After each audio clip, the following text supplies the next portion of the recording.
ఆరాధిస్తున్నటువంటి దేవుడు జీవము కలిగినటువంటి దేవుడు, ఆయన సామర్థ్యం కలిగినటువంటి దేవుడు. ఈ శ్రమ నుంచి ఆయన తప్పించగలడు. తప్పించకపోయినప్పటికీ కూడా మా దేవుని మేము ఆరాధిస్తాం అన్నటువంటి మాటను నువ్వు ఎప్పుడైనా చెప్పావా? నీకున్నటువంటి సమస్య శోధన నీ ముందు నిలబడి అపవాదిగాడు అనేక మందిని ప్రేరేపించి సవాలుగా విసురుతా ఉన్నప్పుడు ఈ మాటను నువ్వు చెప్పగలిగావా? లేదంటే మనకెందుకులే అని తప్పించుకొని వెళ్ళిపోయావా? నిలబడాలి, ప్రభు కోసం నిలబడాలి.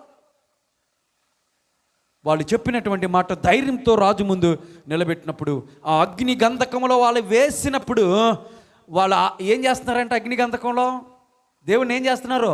ఆరాధిస్తూ ఉన్నారు. దేవుని స్తోత్రం చెప్పండి. శ్రమలు వచ్చినాయి అని చెప్పేసి బిక్కుమనుకుంటా వాళ్ళు లేరు. శ్రమలు వచ్చినాయి అని చెప్పేసి భయాందోళనతో వాళ్ళు లేరు. వాళ్ళు ఏం చేస్తున్నారో తెలుసా? శ్రమలలో కూడా దేవుని ఆరాధించటం నేర్చుకున్నారు. శ్రమలలో దేవుణ్ణి ఘనపరచటం, ఆయన మహిమపరచటం నేర్చుకున్నారు.